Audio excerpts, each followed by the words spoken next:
Good morning, dear aspirants. Welcome to my channel, Discrete Learners. So today we are going to solve the paper of NJ1 2022. My first and foremost advice to you is that you should keep your pen and paper with you so that you can solve the questions immediately with me. So first question is for what value of k is the matrix singular? So for a matrix to be singular, the determinant of matrix is equals to 0. और हमारे पास यहाँ पे जो determinant जो matrix दी हुई है इसे determinant में लिखते हैं तो ये होगा हमारे पास 2 cos 2 थीटा 6। अगर हम इस मैट्रिक्स को थोड़ा गौर से ऑब्जर्व करें तो देख सकते हैं कि 1 - 2 sin स्क्वायर थीटा और 2 cos स्क्वायर थीटा ये दोनों ही cos 2 थीटा के फॉर्मूलाज हैं। cos 2 थीटा हमारे पास क्या होता है, cos 2 theta is equals to 1 - 2 sin square theta होता है हमारे पास। और सेकंड फार्मूला जो होता है इसका 2 cos स्क्वायर थीटा -1। तो यहाँ से हम दोनों को रिप्लेस कर सकते हैं। तो रिप्लेस करने के बाद हमारे पास क्या आएगा, रिप्लेस करने के बाद आएगा हमारे पास ये हो जाएगा cos 2 थीटा, ये भी हो जाएगा cos 2 थीटा, ये हो जाएगा हमारा 3 और ये k, ये 2k और ये 1। अब अगर हम एक ऑपरेशन लगाएं R1 minus R2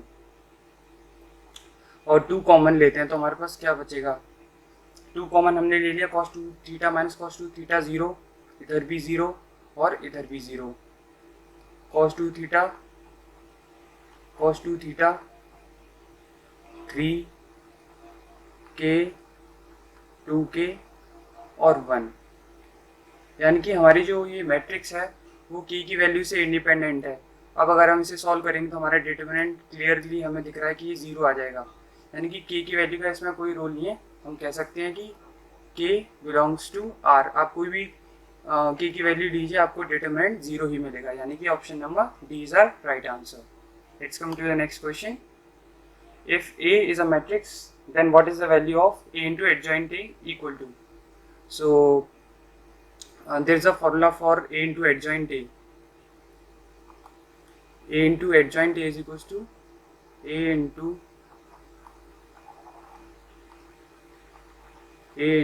adjoint of a is equals to determinant of a into I।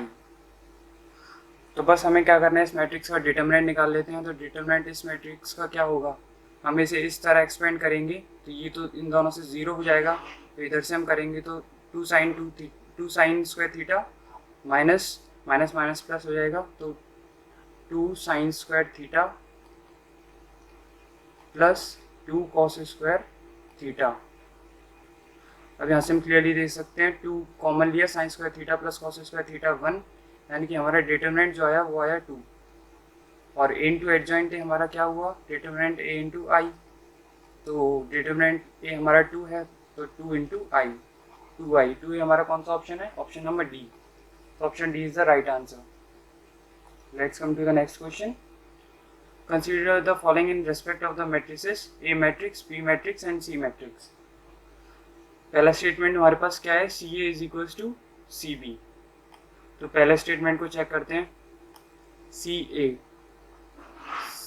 A is equals to C matrix हमारी m माइनस m और a मैट्रिक्स m और n। अब इन दोनों मैट्रिसेस का मल्टीप्लिकेशन होगा तो पहले ऑर्डर चेक करते हैं। ये मैट्रिक्स हमारी कितनी की है, ये मैट्रिक्स हमारी है 2 इंटू 1 की, और ये मैट्रिक्स हमारी कितनी की है 1 इंटू 2 की, यानी कि जो हमारा ऑर्डर आएगा वो 2 इंटू 2 का आएगा। ये हो गया हमारा m square mn minus m square minus mn, हमारे पास ये आ गया। अब हम निकालते हैं सी बी हमारे पास क्या होगा, पहले सी लिख लेते हैं, सी m minus m b minus n minus m। तो ये मैट्रिक्स भी हमारी 2 इंटू 2 की आएगी, minus mn minus m square minus mn minus mn, ये हो गया हमारा प्लस हो गया यहाँ पर, और ये m स्क्वायर तो हम यहाँ पर क्लियरली ऑब्जर्व कर सकते हैं कि सी ए और सी बी इक्वल नहीं है, यानी कि C A does not equals to C B, यानी कि फर्स्ट स्टेटमेंट तो हमारा रॉन्ग हो जाता है। अब आगे देखते हैं सेकंड स्टेटमेंट क्या है हमारा, A C is equals to B C, A C is equals to B C, ये हमारा फर्स्ट स्टेटमेंट हमने चेक कर लिया। अब चेक करते हैं statement second, a C is equals to B C, ये हमारे पास क्या है m इंटू एन, सी हमारे पास क्या है m इंटू माइनस एम। अभी जो मैट्रिक्स का ऑर्डर आएगा वो 1 इंटू 1 का आएगा, तो ये होगा हमारे पास m square minus M n. अब बी सी निकालते हैं, बी सी हमारे पास क्या होगा बी सी, ये हमने निकाला ए सी और बी सी। बी की वैल्यू हमारे पास क्या है माइनस एन माइनस एम, और सी हमारे पास है m माइनस एम, तो ये हमारा आएगा minus M n plus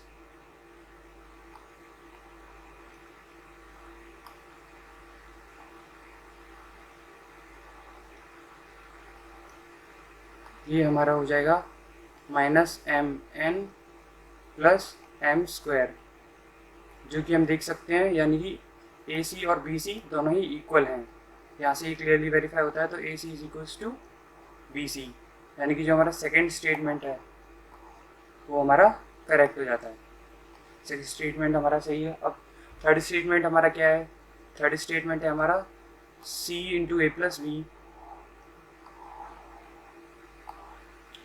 third statement लिख लेते हैं यहाँ पर, C A plus B is equals to C A plus C B.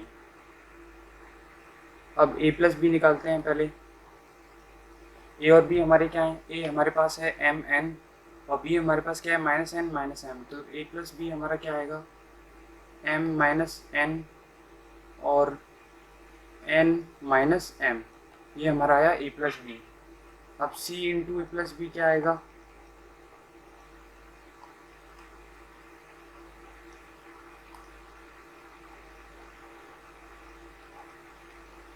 C into A plus B निकालने के लिए सी से मल्टीप्लाई करेंगे, तो सी हमारा है m माइनस एम और a plus b m minus n n minus m. तो ये जो हमारा आएगा इसे यहाँ पे लिखेंगे m square minus M n m N minus M square minus M square plus m N minus M n plus M square. और सी ए और सी बी हम पहले ही निकाल चुके हैं, तो बस उसको ऐड करके देखेंगे। सी ए और सी बी हमारे पास क्या है,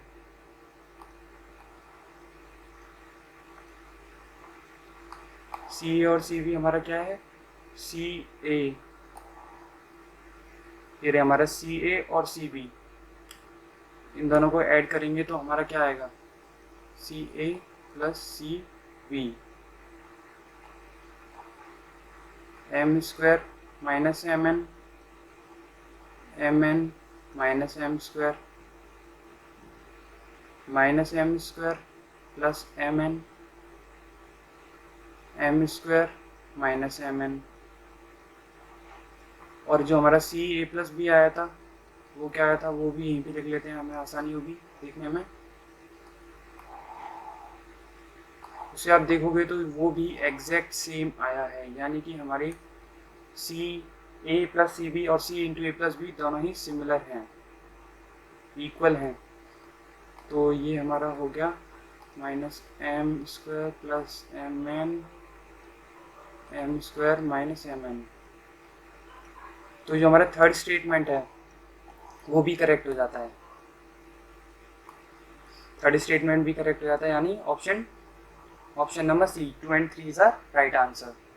अब इस तरह के क्वेश्चंस में आपको करना कैसे होता है, जैसे ये क्वेश्चन थोड़ा लेंदी था, करने में थोड़ा टाइम लगेगा मल्टीप्लाई करने में, लेकिन आप इसे एंड में कर सकते हो। था बहुत ईजी लेकिन थोड़ा टाइम टेकिंग था।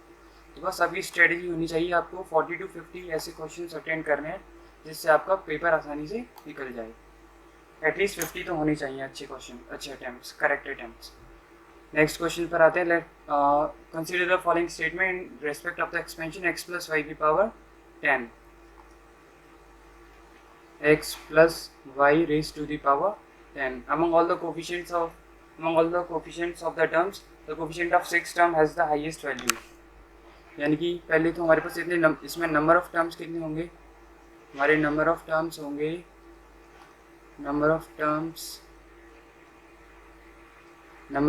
n+1 यानी कि 11। अब इसने कहा कि among all the coefficients of the coefficient of 6 term has the highest value। अगर आपको 6 टर्म निकालना है तो आपका r इक्वल्स टू कितना आएगा, r आपका आएगा r इक्वल्स टू 5। अब जैसे कि हम परम्यूटेशन कॉम्बिनेशन से जानते हैं, कॉम्बिनेशन में 10c1 10c2 10c3 ... 10c5 ... 10c10। ये हमारे पास जितनी भी वैल्यूज़ हैं इन सब में हाईएस्ट वैल्यू 10c5 की आती है। या आप करके भी देख सकते हो, 10c5 हमें हाईएस्ट वैल्यू देगा, यानी कि हमारा फर्स्ट स्टेटमेंट सही हो जाता है। The coefficient of third term is equal to the coefficient of 9 term. ये स्टेटमेंट भी देखो, कोफिशिएंट ऑफ थर्ड टर्म के लिए आपको क्या करना पड़ेगा, r इक्वल्स टू 2 रखना पड़ेगा, और कोफिशिएंट ऑफ 9 टर्म के लिए आपको r इक्वल्स टू 8 रखना पड़ेगा, यानी कि 10c2 और 10c8 ये दोनों क्लियरली इक्वल होते हैं। ये बहुत सिंपल सा रिजल्ट है।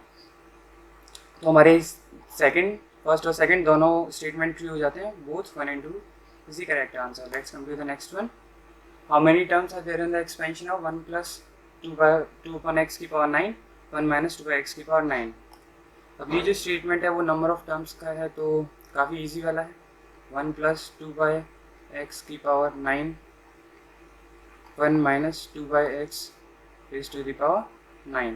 अब इसे थोड़ा सिंप्लीफाई करने की कोशिश करते हैं, तो इसे हम लिख सकते हैं 1 plus 2 by x 1 minus 2 by x whole power 9। अब a plus B a minus b वाली प्रॉपर्टी से a square minus B square कर देंगे तो 1 minus 4 upon x square is equals to 9। तो हमारे पास जो ओवरऑल पावर कितनी है 9, और नंबर ऑफ टर्म्स हमारे कितने होते हैं n+1। तो नंबर ऑफ टर्म्स हमारे कितने हो गए, नंबर ऑफ टर्म्स हो गए हमारे 10। अब ये क्वेश्चन तो इसी का था, एक लास्ट ईयर एक ऐसा ही क्वेश्चन आया था जो आपको बताना है, आप उसे कमेंट सेक्शन में बताओगे। क्वेश्चन है a square upon b square plus B square upon a square plus 2 raise to the power 19। इसमें नंबर ऑफ टर्म्स कितने होंगे, आपका पहला ऑप्शन हो जाएगा 19, सेकेंड ऑप्शन हो जाएगा आपका 40, थर्ड ऑप्शन हो जाएगा आपका 39 और डी ऑप्शन हो जाएगा आपका 20। तो आपको बताना है इन चारों में से कौन सा ऑप्शन सही है। काफ़ी सिंपल क्वेश्चन है, लास्ट ईयर का आया हुआ क्वेश्चन है, और एक क्वेश्चन ऐसा हर साल आता है, तो आपको ये याद रखना है, काफ़ी इजी होता है। Next question, if is the identity matrix of order 3 and b is its transpose then what is the value of the determinant of the matrix C is equals to a plus b। अब ये question तो बहुत ही simple हो गया था। अब जैसे आपको एक मैट्रिक्स दी है 3 ऑर्डर की, यानी कि आप लिख सकते हो आइडेंटिटी मैट्रिक्स है 1 0 0 0 1 0 0 0 1। और हमसे कहा कि इसका ट्रांसपोज करते हैं तो हमारे पास बी मैट्रिक्स मिलती है, तो ठीक है बी हम निकाल लेते हैं। बी हमारे पास क्या होगी, इस मैट्रिक्स का ट्रांसपोज करेंगे, आइडेंटिटी मैट्रिक्स का ट्रांसपोज वही वापस वही आ जाती है, तो ये भी आ गई। अब हमसे कहा third matrix is the sum of a plus b, तो सी हमारी a प्लस बी है, तो सी को भी निकाल लेते हैं 2 0 0 0 2 0 0 0 2। अब हमसे पूछा है क्या है, हमसे पूछा है डिटर्मिनेंट ऑफ सी। अब हम क्लियरली देख सकते हैं सी जो एक डायगोनल मैट्रिक्स है, डायगोनल मैट्रिक्स यानी जिसके डायगोनल एलिमेंट्स के अलावा बाकी एलिमेंट्स 0 हों। तो डायगोनल एलिमेंट्स का जो डिटर्मिनेंट होता है वो डायरेक्ट कैसे निकलता है, डायगोनल्स को मल्टीप्लाई करके, यानी कि 2 × 2 × 2, यानी कि हमारा जो 8 है वो आंसर हो जाएगा। डिटर्मिनेंट ऑफ सी हमारा 8 आ जाएगा। 8 ऑप्शन नंबर 8 में है, डी में है. So it is a right answer. Let's come to the next question. Consider the following statements in respect of the square matrices A and B of same order. If AB is a null matrix, then at least one of A and B is a null matrix. अब जो हमारा पहला statement है उसे देखते हैं. कोई भी दो मैट्रिक्स का मल्टीप्लिकेशन, कोई भी दो मैट्रिक्स ले लेते हैं. जैसे A एक मैट्रिक्स है हमारी A और एक मैट्रिक्स है हमारी B. अगर A B हमारा ज़ीरो है तो क्या ये ज़रूरी है कि A का होना, A का ज़ीरो होना और B का ज़ीरो होना ज़रूरी है? नहीं, ऐसा बिल्कुल भी ज़रूरी नहीं है. क्या पॉसिबल केसेस क्या है? या तो A इक्वल्स टू ज़ीरो हो सकता है और B इक्वल्स टू ज़ीरो हो सकता है. A इक्वल्स टू ज़ीरो और B is equals to zero, या फिर A is equals to zero and B equals to zero हो सकता है, दोनों ही ज़ीरो हों तब भी आपको ज़ीरो मैट्रिक्स मिलेगी. और ऐसा भी हो सकता है A does not equals to zero and B also does not equals to zero. इस केस में भी आपको ज़ीरो मैट्रिक्स मिल सकती है. तो यानी कि हमारे पास इन केसेस में ज़ीरो मैट्रिक्स मिल सकती है. इसमें कहा गया कि at least one of them a b is a null matrix. लेकिन थर्ड कंडीशन से हम देख सकते हैं कि ना तो A ज़ीरो है ना B ज़ीरो है, फिर भी हमारा जो A बी आ रहा है वो नल मैट्रिक्स आ रहा है. तो फर्स्ट स्टेटमेंट है वो रॉन्ग हो जाता है. Second statement, if A B is an identity matrix then B A is equals to A B. अब इस स्टेटमेंट को चेक करते हैं. यानी कि हमारे पास ए बी आइडेंटिटी मैट्रिक्स है, ए बी का प्रोडक्ट आई है, तो हम लिख सकते हैं B is equals to A inverse. B is equals to A inverse लिखा तो अब ए बी मल्टीप्लाई किया तो A into A inverse. A into inverse क्या आएगा?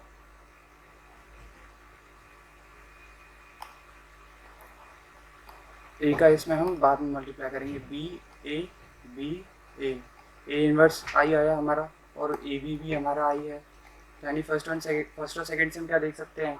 ए B is equals to B A. तो हमारा ये सेकेंड स्टेटमेंट है वो करेक्ट हो जाता है. सेकेंड स्टेटमेंट सही है, फर्स्ट स्टेटमेंट रॉन्ग है. तो जो ऑप्शन होगा हमारा option number B, two only is the correct answer. Let's come to the next one. Let A be a non-singular matrix and B is equals to adjoint A. Which of the following statements are correct? अभी भी matrix का question है. हमारे पास जो condition given है उसे लिख लेते हैं. B is equals to adjoint of A. B is equals to adjoint of A. पहली प्रॉपर्टी जो हमसे पूछी वो पूछी है AB is equals to BA. एक और जो इम्पोर्टेंट पॉइंट हमें यहाँ पे दिया है वो है A is a non singular matrix. यानी कि A का जो डिटर्मिनेंट है वो ज़ीरो नहीं होगा. तो ये हमने नोट कर लिया. A B is equals to B A हमें बताना है पॉसिबल है या नहीं है. तो चेक करते हैं. अगर हमें किसी मैट्रिक्स का इन्वर्स निकालना होता है तो कैसे निकालते हैं? A inverse is equals to adjoint of A upon determinant of A. अगर हम दोनों साइड ए से मल्टीप्लाई करें तो हमें क्या मिलेगा? A inverse A into A inverse is equals to A adjoint A upon determinant A. A into inverse हमारा आई आएगा और इंटू डिटर्मिनेंट ए हो जाएगा. तो हमारे पास इधर की साइड ए और एडजॉइंट ए हमारे पास ऑलरेडी गिवन है. Adjoint A is equals to B है. तो यानी कि ए भी हमारा कितना आया? ए भी हमारा आया डिटर्मिनेंट ए इंटू आई. अब दोबारा ही ऐसे एक और दोबारा लेते हैं. तो फिर इस बार ए इन्वर्स में हम जो ए का मल्टीप्लाई करेंगे वो बाद में करेंगे. A inverse into A is equals to adjoint A into A divided by determinant A. A inverse into A I into determinant A. Adjoint A हमारे पास बी है और आई, यानी कि हमारा जो बी है बी ए है वो भी हमारा डिटर्मिनेंट ए इंटू आई आता है. और जो हमारा ए बी है जो हमने अभी भी निकाला था ए बी ये रहा. तो ए बी और बी ए दोनों ही डिटरमिनेंट ए इंटू आई के इक्वल हैं. तो हमारे पास क्या हो जाता है कि ए बी दोनों स्टेटमेंट से हम कह सकते हैं A B is equals to B A. तो जो फर्स्ट स्टेटमेंट है हमारा वो बिल्कुल करेक्ट हो जाएगा। First statement A B is to B is correct. A B is a scalar matrix. अब हम क्लियरली देख सकते हैं जो हमारा ए बी आया है वो कितना आया है, A B is to determinant A into I. अब आइडेंटिटी स्केलर मैट्रिक्स होती है और डिटरमिनेंट ए हमारा पहले ही दे रखा है कि does not equals to zero, यानी कि हम कह सकते हैं कि A B is a scalar matrix. A B is a scalar matrix. A B हमारी स्केलर मैट्रिक्स हो जाएगी। थर्ड स्टेटमेंट है हमारा A B can be null matrix. अब हमने अभी अभी देखा कि ए बी एक स्केलर मैट्रिक्स है, यानी कि ए बी स्केलर है तो ए बी नल मैट्रिक्स तो हो नहीं सकती। ए बी हमारे पास क्या है, डिटरमिनेंट ए इंटू आई की इक्वल है, तो हम कह सकते हैं कि ये नल मैट्रिक्स नहीं होगी। तो जो हमारा थर्ड स्टेटमेंट है वो रॉन्ग हो जाता है। फर्स्ट और सेकंड दोनों करेक्ट हैं, यानी कि हमारा A B is to B है, A B is scalar matrix है, लेकिन A B can be null matrix नहीं हो सकता। तो हमारा first into option number B, so option number B is the right answer. Next question, if the roots of the equation are equal then which one of the following is correct. Quadratic equation का question है, इसे थोड़ा simplify करते हैं। X square minus A plus B plus C into X plus B C plus C A is equals to zero. अब हमारे पास जो important point notice करने के लिए दिया गया है वो क्या है, that the roots of the equation are equal. अब जब रूट्स इक्वल हैं तो हम कह सकते हैं कि जो हमारा डिस्क्रिमिनेंट होगा वो ज़ीरो होगा, यानी कि B square minus 4ac is equals to zero. B हमारा क्या है, A plus B plus C B square इसका होल स्क्वायर माइनस 4a हमारा 1 है और सी हमारा बी सी प्लस सी ए हो जाएगा इज इक्वल्स टू ज़ीरो। अब हम यहाँ से क्लियरली ऑब्जर्व कर सकते हैं कि जो C है इन दोनों पार्ट्स में है और नेगेटिव है, तो फाइनली हम जब इसको ओपन करके और थोड़ा सिंपल करेंगे, सिंपल बनाएंगे, तो ये आएगा a plus B minus C minus का आ जाएगा क्योंकि हम देख सकते हैं यहाँ पर C माइनस का है, इज इक्वल्स टू ज़ीरो। तो यानी कि a plus B minus C is equals to zero. सिर्फ एक ही स्टेटमेंट ऐसा है ऑप्शन नंबर सी जिसमें हमारा C नेगेटिव है, तो डायरेक्ट हम जल्दी से कर देंगे, ज़्यादा टाइम वेस्ट करने की ज़रूरत नहीं है। एग्ज़ाम में टाइम बहुत कम होता है तो थोड़ा स्पीड में करना होता है। Let alpha and beta be the roots of the equation X square minus A X minus B X plus A B minus C is equals to zero. What is the quadratic equation whose roots are A and B. अब ये भी quadratic का equation है, अब इसे भी थोड़ा simplify करके लिखते हैं। X square minus A plus B X plus A B minus C. अब हमें इसके रूट्स क्या दे रखे हैं, अल्फा एंड बीटा है। सम ऑफ रूट्स हमारा क्या होता है, माइनस बी अपॉन ए, यानी कि A plus B. Product of roots हमारा हो जाएगा ए बी माइनस सी। और हमसे पूछा गया है कि what is the quadratic equation whose roots are A and B. एक ऐसी क्वाड्रेटिक इक्वेशन निकालनी जिसके रूट्स ए और बी हों, यानी कि उसके सम ऑफ रूट्स अगर हम निकालें A plus B, sum of roots हमारा ए प्लस बी हो जाएगा। तो ए प्लस बी हमारा किसकी इक्वल है, हम यहाँ से देख सकते हैं ए प्लस बी हमारा अल्फा प्लस बीटा की इक्वल है। तो जो सेकंड इक्वेशन है ये उसके लिए है, ये फर्स्ट सेकंड। अब सेकंड इक्वेशन का product of roots A into B, A into B अगर हम इस इक्वेशन से निकालें तो ए बी हमारा क्या आएगा, अल्फा बीटा प्लस सी। तो हमारा प्रोडक्ट ऑफ रूट्स क्या हो गया, अल्फा बीटा प्लस सी। अब हमें क्वाड्रेटिक इक्वेशन निकालनी है, तो आप ऑप्शन से भी चेक कर सकते हो कि कौन सा ऑप्शन सही है, या फिर आप इक्वेशन बना के भी देख सकते हो। जैसे कि फर्स्ट इक्वेशन को हम चेक करते हैं, इसमें सम ऑफ रूट्स क्या होगा, इसमें सम ऑफ रूट्स होगा अल्फा प्लस, इसमें जो सम ऑफ रूट्स होगा फर्स्ट ऑप्शन में वो होगा अल्फा प्लस बीटा, और इसमें जो प्रोडक्ट्स ऑफ रूट होगा वो क्या होगा, अल्फा बीटा प्लस सी। यानी कि हमारी ये वाली कंडीशन सेटिस्फाई हो रही है, इक्वल है ये, यानी कि फर्स्ट ऑप्शन होगा जो हमारा राइट आंसर हो जाएगा।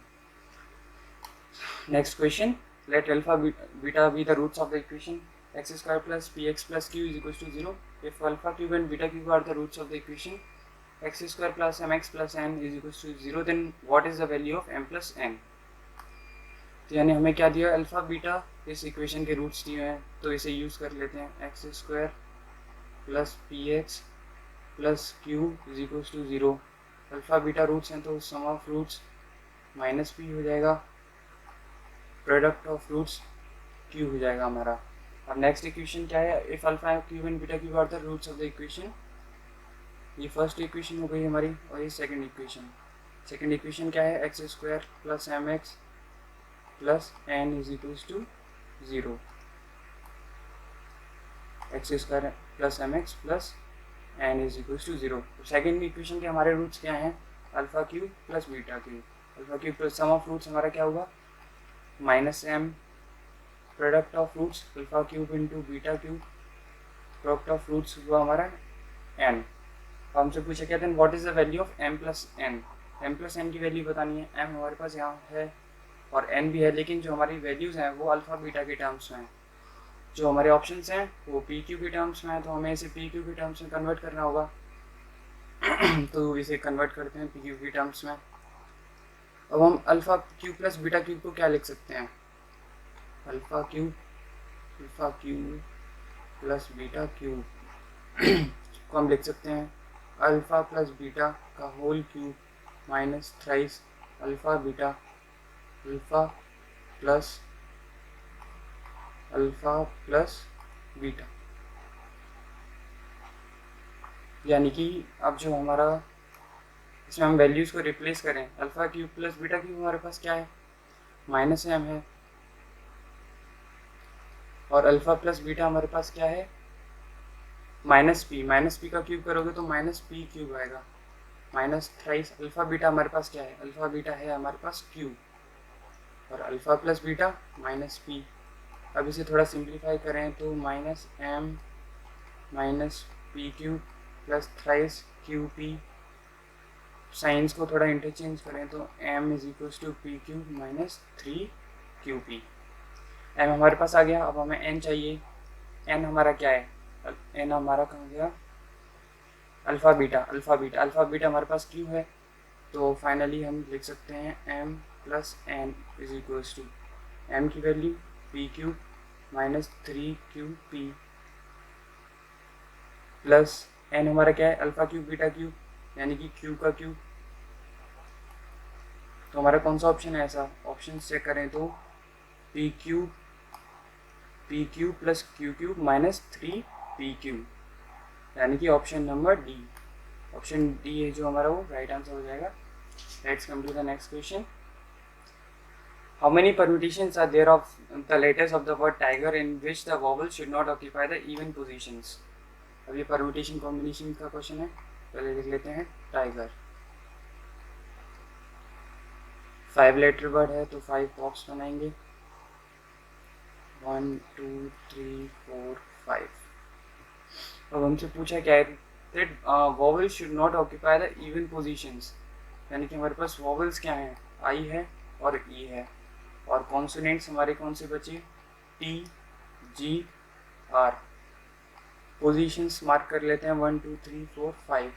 और उसने कहा इवन पोजीशंस पर वॉवल्स नहीं आने चाहिए, यानी कि 2 और 4 पर वॉवल्स नहीं आ सकते, यानी कि हम उन्हें वहाँ पर किसको रखेंगे, कॉन्सोनेंट्स को रखेंगे। तो कॉन्सोनेंट्स हमारे पास कितने हैं, 3, और 3 में से जगह कितनी है, 3c2। अब 2 को आप 2 फैक्टोरियल से अरेंज कर सकते हो, तो 2 से मल्टीप्लाई कर दिया। अब आगे हमारे पास कितने बॉक्सेस बचे, 3 बॉक्सेस बचे, 1 3 5, और 1 3 5 के पास आपके पास ऑप्शन कितने हैं, 3 के ही ऑप्शन है, 3c3। और आप 3 को 3 फैक्टोरियल से अरेंज भी कर सकते हो, 3 फैक्टोरियल यानी कि 6। तो आपका जो आंसर होगा 3c2, 3 होगा, 2 इंटू 3c3 1 इंटू 6, यानी कि 3 to 6 6 इंटू 6 36 ऐसे वर्ड्स बन सकते हैं। तो इसके ऑप्शंस मिसिंग है, पर आपका जो आंसर होगा वो 36 होगा। Let's come to the next question. How many odd numbers between 300 and 400 are there in which none of the digit is repeated. Permutation combination का क्वेश्चन है 300 and 400, यानी कि 3 बॉक्सेस की ज़रूरत होगी हमें। अब हमसे कहा गया कि 300 और 400 के बीच में आना चाहिए, यानी कि हम 3 को तो फिक्स कर देंगे, तो 3 तो हमारा फिक्स हो गया। अब बाकी 2 पोजीशंस बची हमारी, और हमसे कहा गया कि वो ऑड नंबर हो, तो ऑड नंबर्स हमारे पास कितने होते हैं, 1 1 3 5 7 9, ये हमारे ऑड नंबर्स होते हैं। इसमें से 3 तो हमारा ऑलरेडी फिक्स हो चुका है, तो हमारे पास कितने ऑड नंबर्स बचे, 1 2 3 4, तो हमारे पास 4 और नंबर्स बचे जिनको हम यहाँ पर प्लेस कर सकते हैं। अब एक नंबर हमारा यहाँ पे प्लेस हो गया, एक यहाँ पर, तो ओवरऑल हमारे पास कितने नंबर्स बचे, 8 नंबर्स यहाँ पर प्लेस हो सकते हैं। तो आपका क्या आएगा, 8 × 4 = 32। 32 जो है वो आपका आंसर आ जाएगा, यानी option number A. What is the domain of the function f(x) = √1 - x - 1 का होल स्क्वायर। तो हमें जो फंक्शन दे रखा है वो दे रखा है √1 - x - 1 का होल स्क्वायर। अब कोई भी फंक्शन, अब जो भी फंक्शन होता है उसकी जो रेंज होती है, यानी कि कोई भी फंक्शन कब होता है, जब उसकी range belongs to real number होती है। तो यानी कि हमें चेक करना होगा किस डोमेन पर हमारी जो रेंज है वो रियल फंक्शन से बिलोंग करेगी। तो हमें पॉइंट्स निकाले होंगे जहाँ से हमें पता चलेगा कि रियल वैल्यू कब हो सकता है। तो 1 - x - 1 का होल स्क्वायर = 0, x - 1 का होल स्क्वायर, x - 1 का होल स्क्वायर = 1, x - 1 ±1। यानी कि जो हमारी x की वैल्यूज़ हैं, एक बार अगर हम माइनस लेंगे तो -1 लेने पे x = 0 आएगा, और x = अगर हम +1 लेंगे तो हमारा x = 2 आएगा। यानी कि जो हमारी डोमेन है वो कहाँ से कहाँ बिलोंग करेगी, 0, 2, और ये आएगा क्लोज्ड इंटरवल। तो option number D is the right answer. Next question, a radioactive substance decays at a rate proportional to the amount of substance present in half of the substance decays in 100 years, then what is the decay constant? अब इसमें हमें एक formula आता है half life का, जो कि हमें पता होना चाहिए, जिससे ये क्वेश्चन बड़ी आसानी से हो जाएगा। तो हाफ लाइफ क्या होती है, log(2/k). अब k क्या होता है यहाँ पर, प्रोपोर्शनैलिटी कांस्टेंट। तो इसमें हम क्वेश्चन में हमें क्या गिवन है, हाफ लाइफ हमें ऑलरेडी गिवन है, यानी कि 100, और पूछा क्या है हमसे पूछा है उसने then what is the decay constant, यानी कि डेके कांस्टेंट की वैल्यू पूछी, जो कि हमारे पास k है। तो k यहाँ से क्या आ गया, log(2/100). अब ये तो हमारा कौन सा ऑप्शन है, ये option, first option ln(2/100). So first option is the right answer. Let's come to the next question, what is the degree of the differential equation. अब जो हमारे पास डिफरेंशियल इक्वेशन गिवन है, इसमें डिग्री पूछी है, यानी कि पहले तो हमें पता लगाना होगा कि इसका ऑर्डर क्या है। ऑर्डर के बाद ही हम बताएंगे कि डिग्री क्या है। तो जो हाईएस्ट ऑर्डर डेरिवेटिव होता है उसकी जो पावर होती है वो होती है हमारी डिग्री। अब हमारे जो हाईएस्ट ऑर्डर डेरिवेटिव है वो यहाँ पर क्या है, वो है जो हमारा हाईएस्ट ऑर्डर डेरिवेटिव है वो है 2। हाईएस्ट ऑर्डर डेरिवेटिव हमारा 2 है, लेकिन जो उसकी जो पावर गिवन है, जो उसकी डिग्री गिवन है वो है फ्रैक्शन में। लेकिन डिग्री कभी भी फ्रैक्शन में नहीं होती, तो उसे हम सिंप्लीफाई करने के लिए हम क्या करेंगे, cubing both the sides. Cubing both the sides किया हमने, ये हो गया यहाँ पर 6 नहीं, और इधर ये हो गया, यहाँ पे ऑलरेडी पावर 2 थी, और ये 3 d2y/dx2 = अब इसकी पावर होगी 4। यानी कि हम कह सकते हैं इसकी जो डिग्री है, डिग्री वो क्या है, डिग्री है हमारी 4। सो डिग्री 4, यानी कि ऑप्शन नंबर डी। अब जो आपको डायरेक्ट 4/3 नहीं करना है, क्योंकि जो डिग्री होती है वो कभी फ्रैक्शन में नहीं होती। पहले आपको वो सिंप्लीफाई करना होगा और उसके बाद ही आप आंसर बताओगे। So option D is the right answer. Next question, consider the following statement in respect of the function y = greatest integer function x belongs to -1 to 1. Two statements are given. Its derivative is 0 at x equals to 0.5. It is continuous at x equals to 0. अब हमें जो given है first statement, पहले हमारा जो function है x equals to greatest integer function, it's derivative is 0 at x equals to 0. अब y equals to 0.5 का ग्रेटेस्ट इंटीजर फंक्शन क्या हुआ, ग्रेटेस्ट इंटीजर फंक्शन हमें वो वैल्यू देता है, वो इंटीजर वैल्यू जो वैल्यू उससे छोटी होती है, यानी कि 0.5 से छोटी इंटीजर वैल्यू क्या होगी, 0। तो ये हमें क्या देगा, y = 0। अब 0 का डिफरेंशिएशन तो 0 ही होगा, यानी कि फर्स्ट जो हमारा फर्स्ट स्टेटमेंट है वो बिल्कुल सही है, it's derivative is 0 at x equals to 0.5। अब सेकेंड स्टेटमेंट है it is continuous at x equals to 0। अब इसे चेक करते हैं, ग्रेटेस्ट इंटीजर कभी भी इंटीग्रल पॉइंट्स पे कंटिन्यूस नहीं होता है, और इसे हम करके दिखाते हैं। जैसे इसमें हमें पूछा है x goes to 0, limit x tends to 0 negative greatest integer function x। अब जो हमारा x नेगेटिव लेंगे तो 0 से जो भी छोटी वैल्यू होगी तो ये हमें क्या देगा, ग्रेटेस्ट इंटीजर फंक्शन जो हमें देगा -1, यानी कि -0 पॉइंट समथिंग होगी, उससे छोटी वैल्यू क्या होगी -1, तो ये हमारी जो वैल्यू आएगी वो आएगी -1। अब अगर RHS में देखते हैं, limit x tends to 0 positive, limit x tends to 0 positive greatest integer function, तो ये हमारी 0 पॉइंट समथिंग होगी वैल्यू, 0 पॉइंट समथिंग यानी उससे छोटी वैल्यू क्या होगी, उससे छोटी वैल्यू जो इंटीजर वैल्यू होगी 0, और -1 और 0 इक्वल नहीं है, तो यानी कि ये कंटिन्यूस नहीं है, तो it is continuous at x goes to 0, ये हमारा स्टेटमेंट रॉन्ग हो जाएगा, 1 only is a correct answer. Let's come to the next question.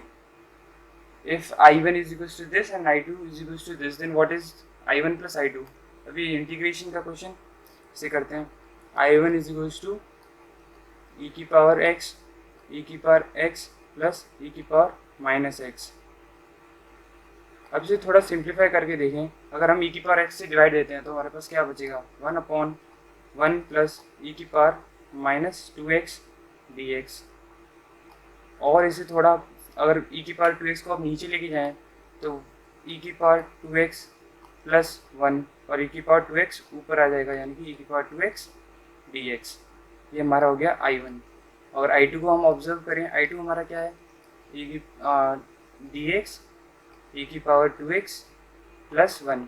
जो हमारे डिनोमिनेटर हैं I1 और I2 दोनों में सेम है, और हमसे पूछा क्या I1 प्लस I2, तो I1 प्लस I2 को सिंपली ऐड कर देंगे तो हमारे पास क्या आएगा, e की पावर 2x e की power 2x plus 1 divided by e की पावर 2x प्लस 1। तो ये हमें क्लियरली विजिबल है यहाँ से कि ये 1 हो जाएगा, यानी कि I1 प्लस I2 की जो वैल्यू है वो क्या होगी, ये हो जाएगी dx, यहाँ से I1 plus I2 is equal to dx का integration x plus c। x plus c हमारा कौन सा ऑप्शन है, चेक करते हैं, x प्लस c यानी कि option number B. Option number B is our right answer. Come to the next question. Integration of sin x की power -1/2, यानी कि 1/रूट sin x cos x की पावर -3/2, यानी कि हम लिख सकते हैं cos x और रूट cos x। अब ये जो इंटीग्रेशन है, अगर आप इसे करोगे काफ़ी टाइम लगेगा, लेकिन हमारे पास ऑप्शंस ऑलरेडी अवेलेबल हैं, तो हम क्या करते हैं, ऑप्शंस को डिफरेंशिएट करते हैं, जिसका ये इंटीग्रेशन आएगा वही हमारा आंसर हो जाएगा। ज़्यादा हमें लंबा करने की ज़रूरत नहीं है, यानी कि जब भी हमें इंडेफिनिट इंटीग्रल गिवन हो तो ऑप्शंस को डिफरेंशिएट करके आप डायरेक्ट आंसर निकाल सकते हो, और काफ़ी जल्दी भी। तो हम ऑप्शंस को डिफरेंशिएट करके देखते हैं। रूट टेन एक्स यानी कि रूट एक्स का डिफरेंशिएशन 1/2 रूट एक्स, 10x का सेक स्क्वायर एक्स। अब क्या ये हमारी वैल्यू उसकी इक्वल है, जी बिल्कुल नहीं, क्योंकि अब इसे सिंप्लीफाई करते हैं तो ये क्या होगा, 1 ये होगा root sine X upon cos X upon root cos X, और ये कितना है, ये है हमारे पास कॉस स्क्वायर एक्स। अब इसे थोड़ा और सिंप्लीफाई करके लिखें तो ये हमारे पास और फाइनली वैल्यू आएगी sine X cos X root cos X. लेकिन हमारे पास जो क्वेश्चन में वैल्यू है उसमें 1/2 नहीं है, तो हमें चेक करना होगा 1/2 किस में नहीं आएगा। सेकंड ऑप्शन को डिफरेंशिएट करते हैं। सेकंड ऑप्शन है हमारा 2 रूट टेन एक्स का डिफरेंशिएशन 2/√2 10x। अब यहाँ से हमें क्लियर दिख रहा है 2 से 2 कैंसिल हो जाएगा, और ये रूट 10x को अगर आप root 10x sec square X simplify करोगे तो ये वापस वही आ जाएगा 1/रूट cos X root sine X. चलिए रूट साइन एक्स लिखते हैं, root sine X cos x की पावर 3/2, यानी कि ये वाला ऑप्शन हमारा क्वेश्चन से मैच कर गया, तो ये हमारा आंसर हो जाएगा। तो हमारा इसका जो इंटीग्रेशन होगा वो होगा ऑप्शन नंबर बी। आपको बस इंटीग्रेशन की तरफ नहीं जाना है, अगर आपके पास ऑप्शन हैं तो डायरेक्ट डिफ्रेंशिएट करो और आंसर निकालो। Let's come to the next question. 0 to π/4 dx sin x plus cos x का होल स्क्वायर। जैसे ये डेफिनेट इंटीग्रल है तो यहाँ पे हम ऑप्शंस को यूज़ नहीं कर सकते, तो हमें इंटीग्रेशन करना ही पड़ेगा। तो 0 to π/4 dx sin x plus cos x का होल स्क्वायर। अगर हम इसे और थोड़ा सिंप्लीफाई करें तो sin x plus cos x का होल स्क्वायर को हम खोल सकते हैं, तो ये क्या होगा sin square x plus cos square x, वो 1 हो जाएगा, और 2 sin x cos x, 2 sin x cos x क्या हो जाएगा sin 2x, ये हमने लिख दिया। तो हमारे पास प्रॉपर्टी होती है 0 to a वाली। 0 to a प्रॉपर्टी हमारी क्या कहती है, हम ब्रैकेट में लिख देते हैं, integration of 0 to a f(x) dx is equals to integration of 0 to a f a minus x dx, यानी कि हम इस प्रॉपर्टी को यहाँ पर यूज़ करने वाले हैं। जब आप इस प्रॉपर्टी को यूज़ करोगे तो dx 1 plus sine 2 π/4 minus x, अब 2 अंदर जाएगा तो π/2 माइनस 2x हो जाएगा, तो साइन 90 माइनस थीटा अपना क्या हो जाएगा cos थीटा, यानी कि 1 plus cos 2x, 1 plus cos 2x हो गया। अब इसे थोड़ा और जगह करते हैं, अब यहाँ पे I is equals to 0 to π/4 dx। अब cos 2a का फॉर्मूला आपको पता होगा, यानी कि cos 2a को हम खोल सकते हैं 2 cos स्क्वायर x माइनस 1, जिससे हमारा 1 से 1 चला जाएगा, तो 2 cos स्क्वायर x माइनस 1, 1 से 1 कैंसिल आउट, फाइनली 0 to π/4 1/2 बाहर sec स्क्वायर x dx, यानी कि sec स्क्वायर x का integration 10x, sec square x का इंटीग्रेशन 10x और 10x 0 to π/4, यानी कि 10π/4 कितना होता है 1 और 10 0 0, तो हमारा फाइनली आंसर कितना आया 1/2। 1/2 कौन सा ऑप्शन है चेक कर लेते हैं। 1/2 हमारा ऑप्शन है option number B. Let's come to the next question. What is limit x tends to 1 x³ - 1 upon root x minus 1। अब इस लिमिट के क्वेश्चन में अगर आप लिमिट x टेंड्स टू 1 अगर आप डायरेक्ट वैल्यू रखोगे तो ये 0/0 वाली फॉर्म बन जाएगी, क्योंकि लिमिट x टेंड्स टू 1 है, रूट x कितना होता है 1 1 माइनस 1 0। तो हम क्या करेंगे, हम लगाएंगे इसमें एल हॉस्पिटल से, यानी कि हम डिफ्रेंशिएट करेंगे 3x स्क्वायर रूट x का 1/2 रूट x, और इसे लिखेंगे तो लिमिट x टेंड्स टू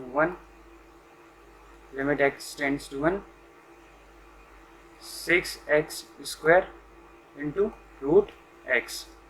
अगर अब आप वैल्यू पुट कर सकते हो, 1 पुट करोगे तो क्या आएगा 6x स्क्वायर, 1 का स्क्वायर 1 रूट x 1, यानी कि फाइनली वैल्यू हमारे पास कितनी आई 6 हमारा कौन सा ऑप्शन है, ऑप्शन नंबर सी।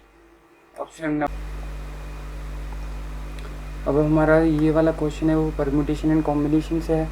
जैसे कॉम्बिनेशन को थोड़ा सिंप्लीफाई करके लिख सकते हैं 51C21 minus 51C22 plus 51C23 minus 51C24 plus 51C25 minus 51C26 plus 51C27 minus 51C28 plus 51C29 minus 51C30।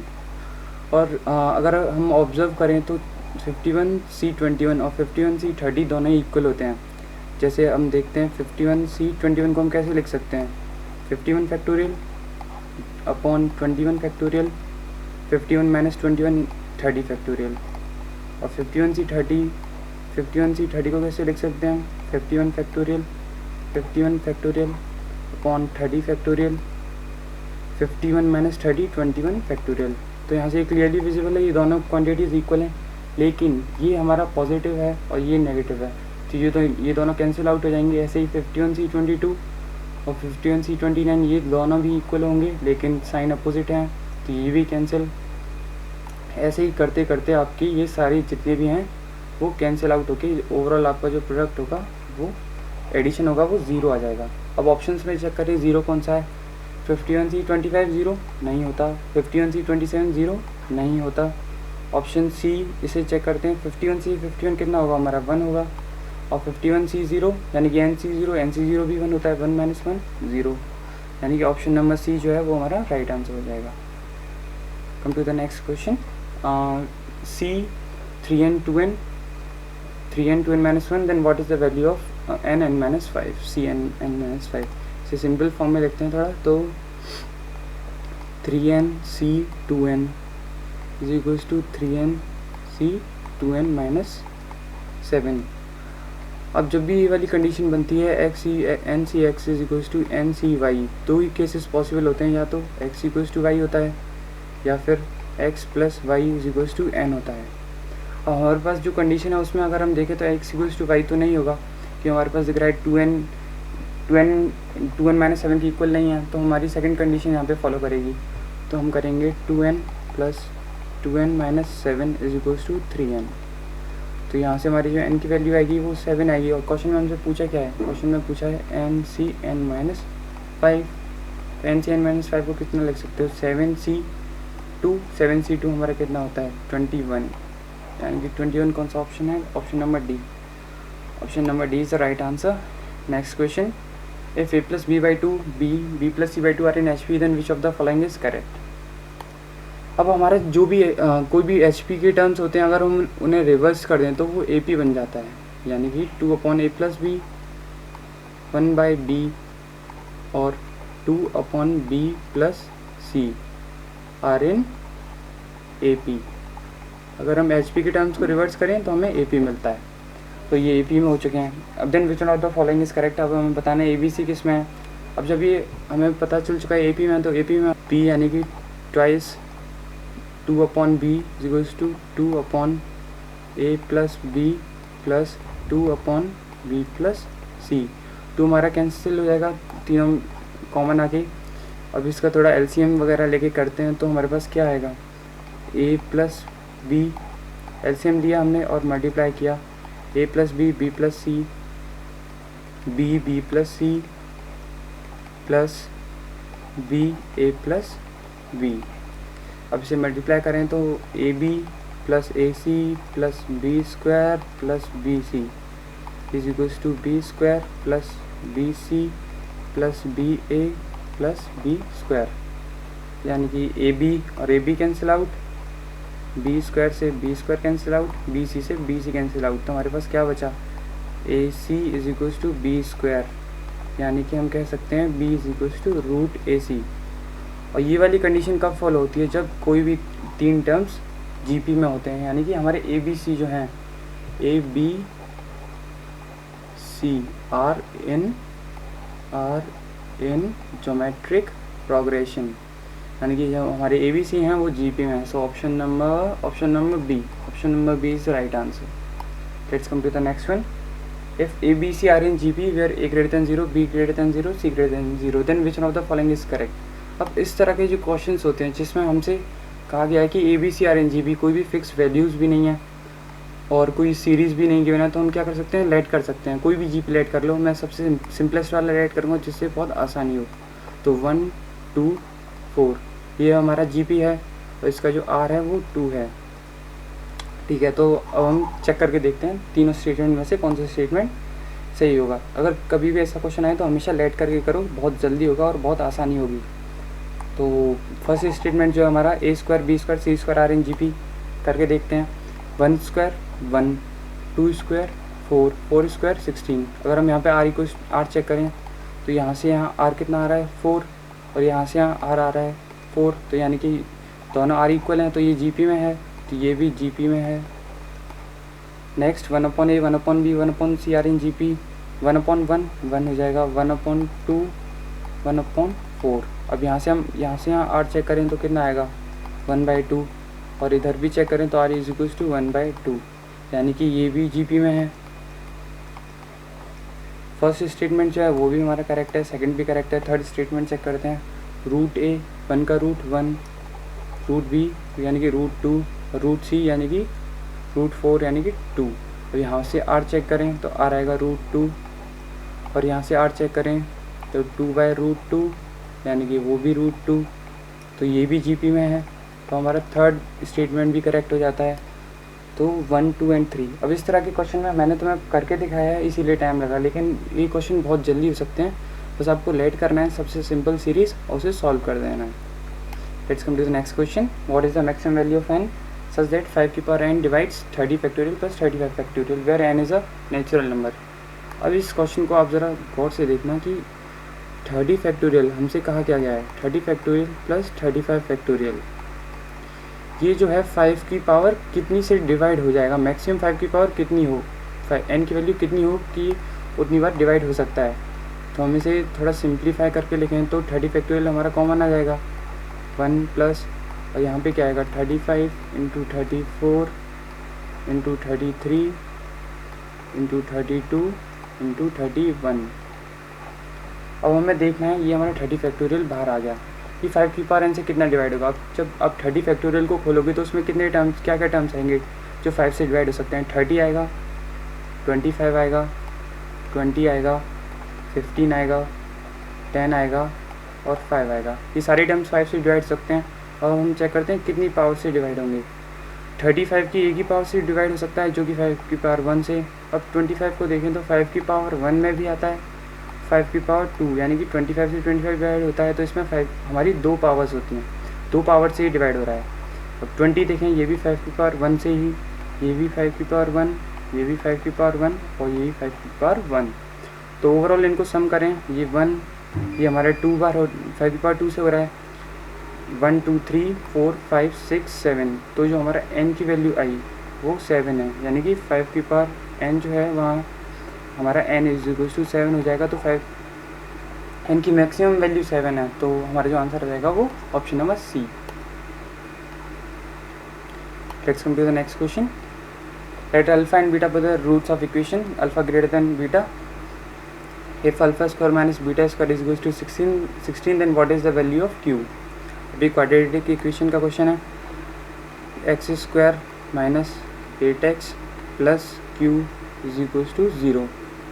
और हमसे कहा क्या गया है, अल्फ़ा बीटा इसके रूट्स हैं। तो अल्फ़ा बीटा रूट्स हैं तो हम इसे लिख सकते हैं alpha plus beta is equals to 8 और alpha beta is equals to Q. और हमें गिवन क्या है, alpha square minus beta square is equals to 16।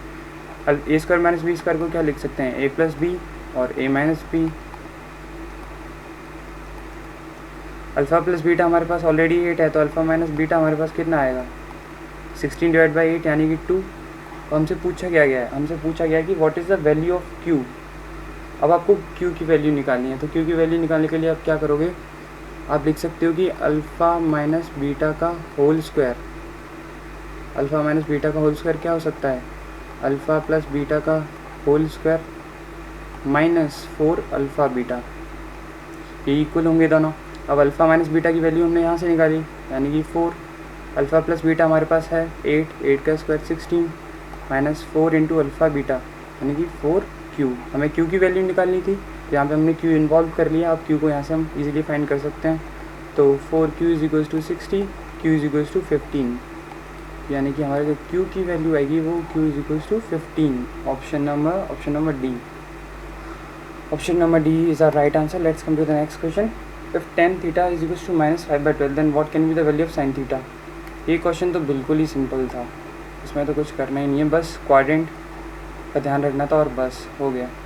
तो हमारे पास दिया क्या है, tan थीटा की वैल्यू गिवन है, tan theta is equals to -5/12 -5/12। अब पूछा क्या है sin थीटा, तो p हमारे पास 5 है, p हमारे पास 12 है, तो h हमारा 13 हो जाएगा।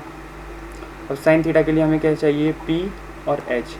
लेकिन अगर क्वाड्रेंट में देखते हैं 10 नेगेटिव है, नेगेटिव 10 कौन सी क्वाड्रेंट में पॉसिबल हो सकता है? इसमें तो ऑल पॉजिटिव होते हैं, इसमें हमारा 10 नेगेटिव होता है, इसमें 10 पॉजिटिव होता है और इसमें 10 नेगेटिव होता है। तो यानी कि जो 10 है वो सेकंड क्वाड्रेंट से भी बिलोंग कर सकता है और फोर्थ क्वाड्रेंट से भी बिलोंग कर सकता है। तो उसी तरीके से हमें साइन थीटा की वैल्यू बतानी होगी। साइन थीटा सेकंड क्वाड्रेंट से भी बिलोंग कर सकता है और फोर्थ क्वाड्रेंट से। अगर सेकंड से बिलोंग करता है तो साइन थीटा कितना होगा? पॉजिटिव होगा, 5/13। अगर ये फोर्थ क्वाड्रेंट से बिलोंग करता है तो फोर्थ क्वाड्रेंट में ही नेगेटिव होगा, तो sine theta is equals to -5/13। तो यानी कि हमारी ये वैल्यू भी पॉसिबल है और ये भी पॉसिबल है। तो sine theta is equals to 5/13 और sine theta is equals to -5/13। तो option number C is the right answer. Let's come to the next one. Let's sin 2 theta is equals to cos 3 theta where theta is acute angle, then what is the value of 1 plus 4 sin theta। अब इस question में मैं आपको एक trick बताऊंगा जो आपको note करनी है। जैसे कि कभी भी आपको sin x is equals to cos y given हो तो सिंपली आपको करना क्या है, cos x plus y is equals to आपको 90 रख देना है, बस आपका काम बन जाएगा। तो हमारे पास क्या दे रखा है, 2 थीटा और 3 थीटा है, तो 2 थीटा और 3 थीटा कितना हो गया, 5 थीटा इज इक्वल्स टू 90। तो थीटा हमारे पास कितना हो गया, थीटा हमारा आ गया 18, थीटा की वैल्यू 18 आ गई। और हमसे क्वेश्चन में पूछा क्या है, 1 + 4 साइन थीटा। अगर आप इस क्वेश्चन को दूसरे सेकंड तरीके से आइडेंटिटीज वगैरह खोल के करोगे तो लंबा पड़ेगा, लेकिन अगर आप इस मेथड को यूज़ करने वाले हो जो मैंने लिखा है sin x is equals to cos y, then x plus y is equals to x plus y is equals to 19। इसे नोट कर लेना, काफ़ी इंपॉर्टेंट रिजल्ट है ये, x plus y is equals to 19। तो ये आपका क्वेश्चन काफ़ी ज़्यादा छोटा हो जाएगा।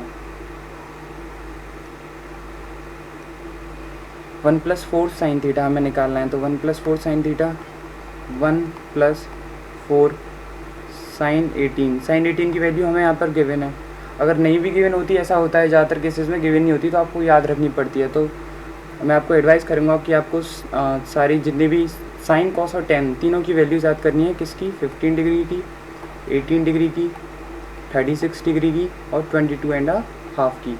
ये चारों ही वैल्यूज़ बहुत काम आती हैं। यहाँ इधर ये गिवन था, अगर हो भी सकता है आगे से नहीं भी गिवन हो तो। 1 + 4 साइन 18, साइन 18 हमारे पास ऑलरेडी गिवन है। 1 + 4 साइन 18 कितना है, √5 - 1/4। तो ये 4 से 4 गया, 1 से 1 गया, यानी कि हमारे पास कितना बचा, √5 बचा। √5 कौन सा ऑप्शन में है, option number C. Option C is the right answer. Let's come to the next question. tan 45 + theta is equals to 1 + sin 2 theta where theta belongs to -π -π4 and less than π4। यहाँ पे भी ये क्वेश्चन बड़ी आसानी से हो सकता है हिट एंड ट्रायल से। अगर आप यहाँ पे, हमारे पास थीटा ऑलरेडी गिवन है कि ये थीटा यहाँ से यहाँ लाई करता है। अब ऐसी कंडीशन में आपको क्या करना है कि थीटा लेट करके देखना है उस वैल्यू के बीच में। अब -π4 के बीच में हम वैल्यू लेट कर सकते हैं, जैसे let theta is equals to 0, इन दोनों के बीच में लाई करता है। तो हमारा कितना होगा, tan 45 + 0 यानी कि tan 45 is equals to 1 plus ये साइन 0 हो जाएगा, साइन 0 यानी कि 0, तो 1 इज इक्वल्स टू 1 यानी कि हमारे थीटा इक्वल्स टू 0 पे ही सेटिस्फाई हो रहा है। तो इधर रख के देखते हैं, हमें निकालना कहते हैं what is the value of cos 2 theta. अब अगर आप cos 2 थीटा यानी कि cos 0 हो जाएगा, ये cos 0 कितना होता है, 1। अब 1 आपको किस ऑप्शन में मिल रहा है, option number C. So option number C is your right answer. Let's come to the next question. What is the value of cot square 15 + tan square 15। जैसा कि मैंने आपको अभी बताया था कि आपको ये वैल्यूज़ याद करनी होती है, वरना प्रॉब्लम बन जाएगी। आपको थोड़ा लेंदी मेथड यूज़ करना पड़ेगा। अब जैसे मुझे ये वैल्यू याद है तो हम इसे डायरेक्ट कर सकते हैं। जैसे कि आपको क्या करना है, सिर्फ आपको tan 15 की याद करनी है। cot 15 आपकी अपने आप बन जाएगी 2 - √3। cot 15 आप निकाल ही सकते हो 1/tan 15 करके, तो ये 1/2 √3, 2 - √3 किया हमने और इसे थोड़ा रेशनलाइज किया और ये हमारा वैल्यू आ जाती है, यानी कि हमारी वैल्यू आई 2 + √3। बस हमें करना क्या है, cot square 15 + tan square 15 values हमारे पास हैं, स्क्वायर कर दो बस। 2 - √3 होल स्क्वायर प्लस 2 + √3 का होल स्क्वायर, तो क्या बचा 4 + 3 -4√3 +4 +3 +4√3, 4√3 से 4√3 गया माइनस प्लस, ये भी 7, ये भी 7, तो हमारा जो आंसर आया वो कितना आया 14 हमारा option number B is the right answer. अगर आपको वैल्यूज़ याद हैं तो आप इतनी आसानी से कर सकते हो, तो वैल्यूज़ याद करना बहुत ज़रूरी है। 3 sin inverse x plus cos inverse x is equals to pi, then what is x equals to. अब ये क्वेश्चन, इसमें हम क्या करते हैं, सिंपल सी प्रॉपर्टी लगेगी, सिंपल सी कंडीशन है। जैसे हम इसे लिख लेते हैं 3 sin inverse x plus cos inverse x is equals to pi. अब sine inverse x plus cos inverse x हमारा कितना होता है पाई/2, तो हम इसे लिख सकते हैं 2 sin इनवर्स x प्लस ये हमने 2 लिख दिया, बाकी का एक और हम इसके साथ लिख लेते हैं, सिंप्लीफाई थोड़ा आसान देखने के लिए। Sine inverse x plus cos inverse x is equals to pi, यानी कि 2 sin इनवर्स x कितना हुआ हमारा, ये हुआ हमारा पाई/2, पाई माइनस पाई/2 यानी कि पाई/2। साइन इनवर्स x हमारा कितना आया, साइन इनवर्स x आया हमारा पाई/4। अब x की value x is equals to sine पाई/4, साइन पाई/4 की वैल्यू कितनी है होती है 1/√2, तो बस ये हो गया हमारा आंसर, कुछ ज़्यादा देर लगी ही नहीं, तो बस ये आंसर हो जाता है, यानी कि 1/2 is a right answer. Let's come to the next question. tan inverse 1/2 plus tan inverse x/3 is equals to pi/4 where x greater than 0 less than 6, then what is the value of x। अब ये question तो बिल्कुल ही simple था, हर साल ऐसा question आता ही रहता है। अब इसमें करना क्या है, हमें बस tan inverse x plus tan inverse y का फार्मूला लगाना है। तो tan inverse x plus y कितना होता है, tan inverse x plus y upon 1 minus xy is equals to पाई/4। tan इनवर्स उधर जाएगा तो tan पाई/4 हो जाएगा, tan पाई/4 आपका कितना होता है 1, तो ये आपका कितना हुआ, ये हो जाएगा आपका 3 plus x, 3 plus 2x upon 5, 6 minus x, 6 minus x upon 6 से ये 6 कैंसिल हुआ, ये tan पाई/4 1 हो गया। तो इसे और आगे थोड़ा सा सिंप्लीफाई करके लिख लेते हैं, 3 plus 2x is equals to 6 minus x, तो हमारा x कितना आएगा 3x is equals to 3, x हमारा कितना आया, x हमारा 1 आया, तो यानी कि option number is the right answer. Let's come to the next 35. The shadow of a tree becomes x meter longer when the angle of elevation of sun changes from 60 degree to theta. If the height of the tower is √3x meter, then which one of the following is correct? अब ये question height and distance का है, तो चलो पहले diagram बना लेते हैं।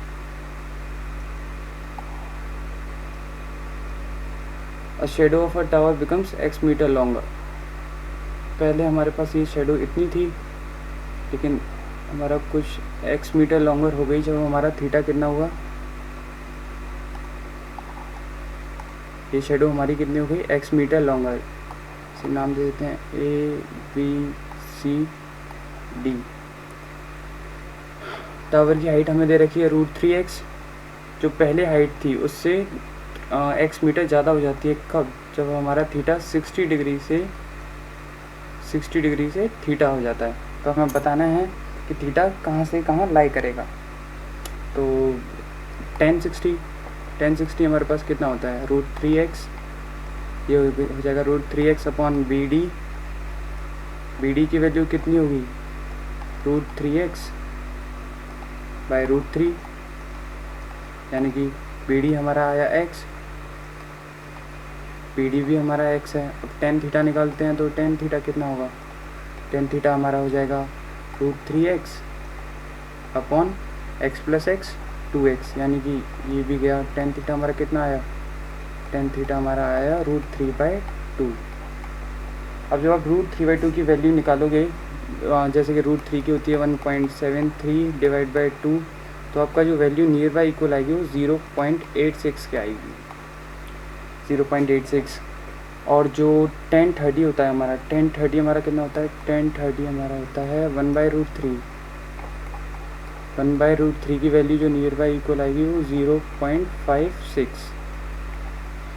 यानी कि हम देख सकते हैं जो हमारा जो 0.86 है वो कहाँ से कहाँ लाइक करता है, 0.56 से तो बड़ा है, और जो हमारा 10π/4 होता है वो होता है 1।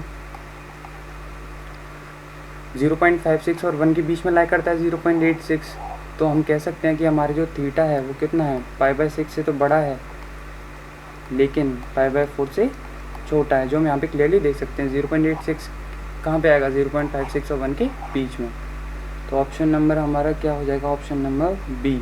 Option number B is the right answer. Let's come to the next one. A vertical tower stands on a horizontal plane and is surmounted by a vertical flagstaff of height h. At a point on the plane, the angles of elevation of the bottom and top of the flagstaff are theta and 2 theta respectively. What is the height of the tower? अब ये भी height and distance का question है, तो figure बना लेते हैं पहले। हमें दिया क्या है, पहले हमें एक टावर दिया है, a vertical tower stands on a horizontal plane is surmounted by flagstaff. अब ये हॉरिजॉन्टल प्लेन पे हमारा एक टावर है। अब टावर जैसे मान लेते हैं हम, हमारा टावर यहाँ तक है। अब टावर के ऊपर जो है वो एक फ्लैग स्टाफ है जिसकी हाइट कितनी है, h, जिसकी हाइट हमारे पास h है। और क्वेश्चन में गिवन है कि जो फ्लैग स्टाफ का टॉप है उससे बेस का जो एंगल है वो कितना है, थीटा। वो हमारा एंगल कितना है, पहले लाइन ड्रॉ कर लेते हैं, वो हमारा थीटा है। और जो टावर का जो टॉप है उससे जो एंगल है वो हमारा कितना है, जो फ्लैग स्टाफ के टॉप वाला एंगल है वो तो है हमारा 2 थीटा। और ये जो हमारा एंगल टावर की हाइट से, टावर के टॉप से जो हमारा एंगल है वो है हमारा थीटा।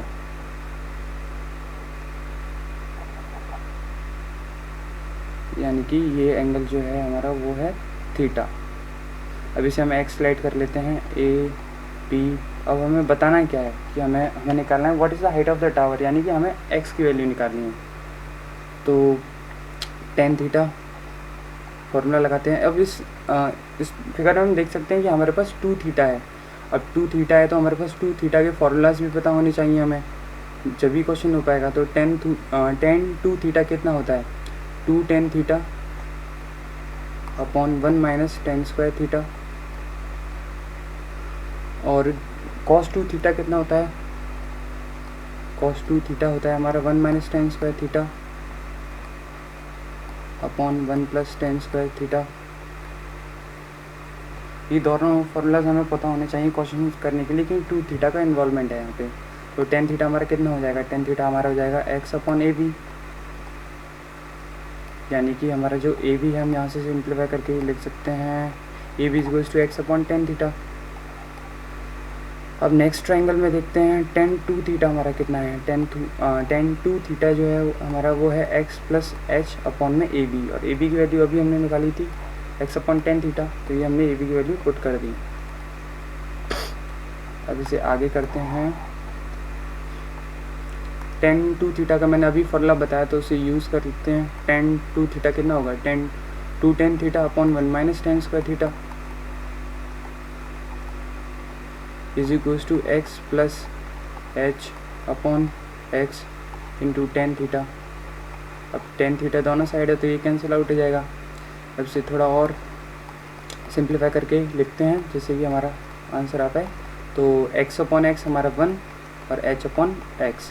हमें चाहिए कि हमें निकालना है x, h तो हमें निकालना नहीं है, तो हमें x को निकालने की कोशिश करेंगे। तो यानी कि हम लिखेंगे इसे h upon x is equals to 2 minus 1 को हम उधर ले जाएंगे तो एलसीएम लेके ऊपर 1 माइनस tan स्क्वायर थीटा का मल्टीप्लिकेशन होगा, 2 minus 1 minus tan square theta. तो हमारा जो h अपॉन एक्स है, h अपॉन एक्स हमारा कितना आता है, h अपॉन एक्स हमारा आता है 1 plus tan square theta upon 1 minus tan square theta. और हम यहाँ से देख सकते हैं कि 1 minus tan square theta upon 1 plus tan square theta क्या होता है, cos 2 थीटा।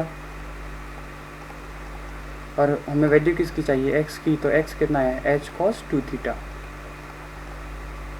यानी कि हमारी जो फाइनली x की जो वैल्यू आती है वो आती है x is two h cos 2 theta. तो ऑप्शन चेक करते हैं। ऑप्शन नंबर हमारा एच कॉस 2 थीटा यानी कि option C is the right answer. Let's come to the next question.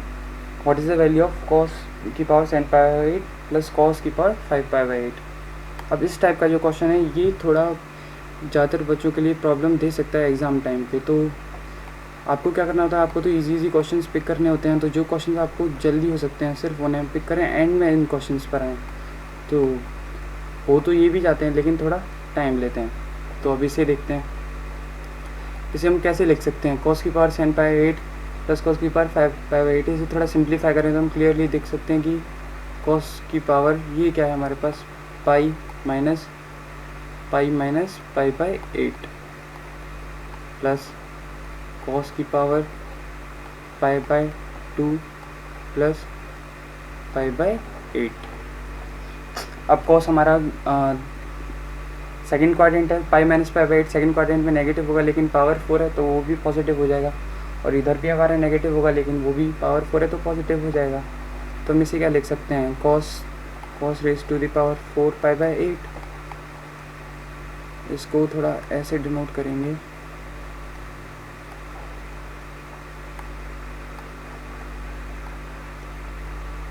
Cos की पावर 4 और इधर भी, यानी कि इसे हम ऐसे लिखेंगे. अब ये कितना हो जाएगा, कॉस की power 4 pi by 8 plus cos 90 plus theta sine theta, लेकिन नेगेटिव आएगा, पावर 4 है पॉजिटिव हो जाएगा, साइन पाई बाई 8, साइन की पावर 4 पाई बाई 8. अब हम यहाँ पे एक प्रॉपर्टी यूज़ कर सकते हैं जैसे कि A square plus B square को हम क्या लिख सकते हैं, ए प्लस बी का whole square minus twice A B, हम ऐसे लिख सकते हैं. तो यहाँ पर भी हम इसी प्रॉपर्टी को यूज़ करके इसे करने वाले हैं. ये मैंने इरेज कर दिया ये. तो इसे ऐसे लिखें तो cos square pi by 8 plus sine square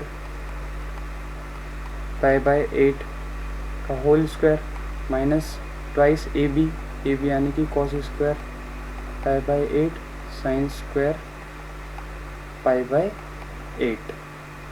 अब cos square theta plus sine square theta तो आपका 1 हो जाएगा, 1 का square 1 minus 2 cos square pi by 8 sine square pi by 8.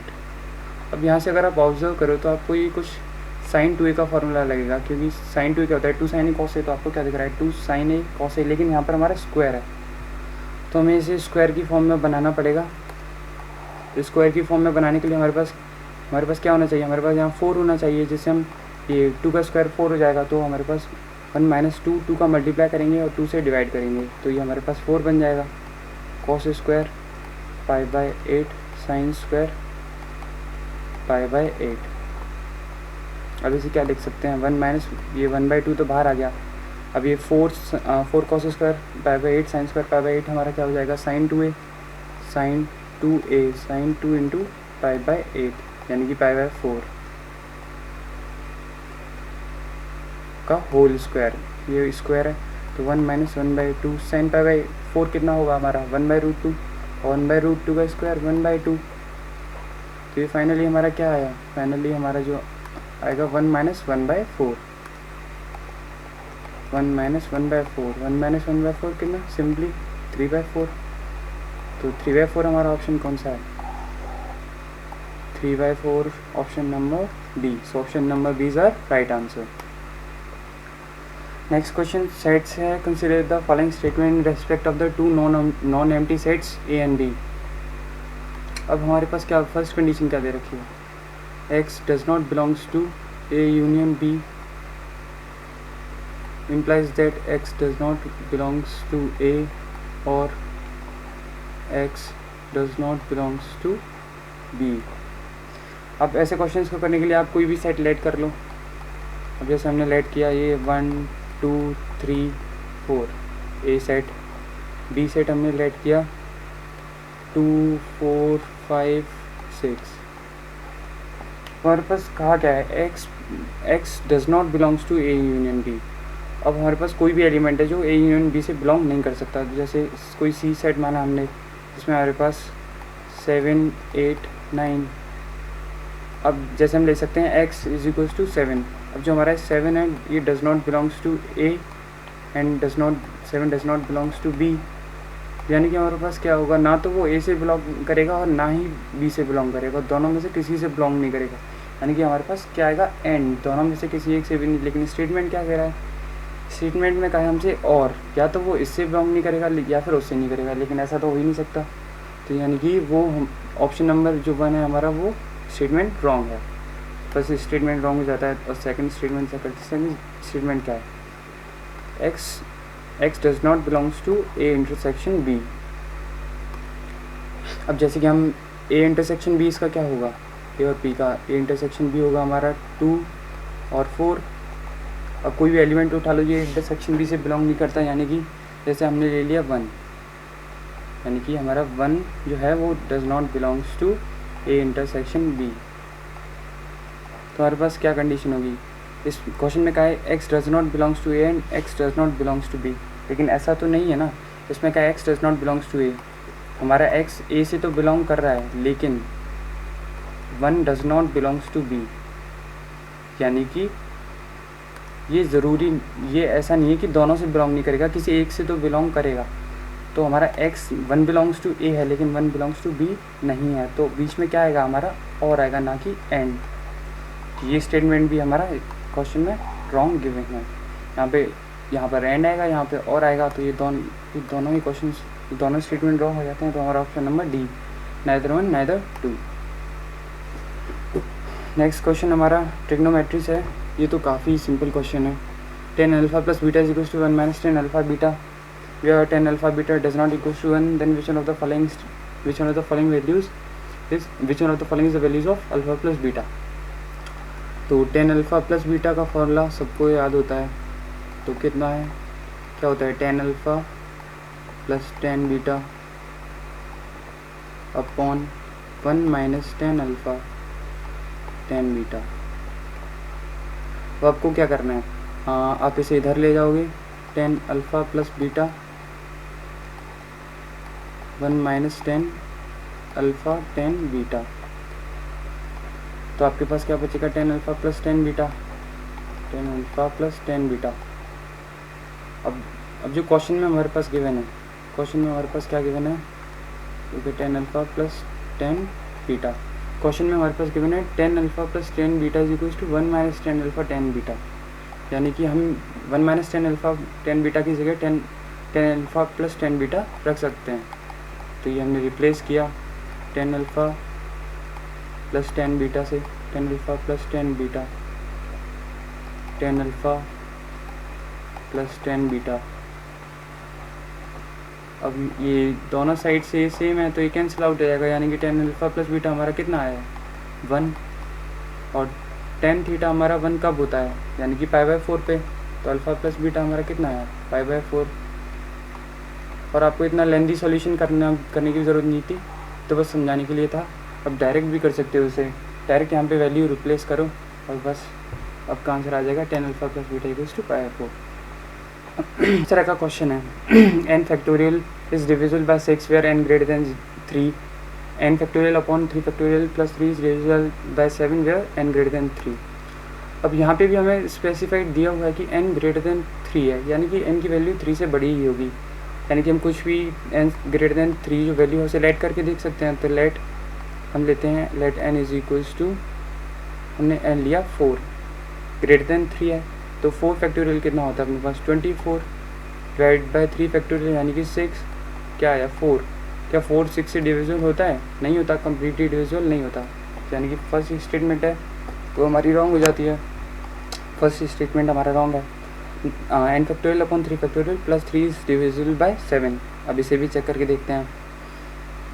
इस बार हम n इज इक्वल्स टू 5 लेते हैं, तो n 5 फैक्टोरियल कितना होता है 120, 120 अपॉन 3 फैक्टोरियल यानी कि 6, ये कितना हुआ 20 प्लस 3, जैसे कि स्टेटमेंट में गिवन है, प्लस 3 किया 23, यानी कि 23 क्या 7 से डिविजिबल है, नहीं, बिल्कुल नहीं है, ये स्टेटमेंट भी रॉन्ग हो जाता है, तो यानी कि हमारा ये स्टेटमेंट भी रॉन्ग हो गया। तो करेक्ट आंसर हमारा कौन है, नाइदर 1 नॉट 2, कोई भी स्टेटमेंट हमारा सही नहीं है। अब ये what is the modulus of complex number हमें दे रखा है, तो इसे लिख लेते हैं -1/2।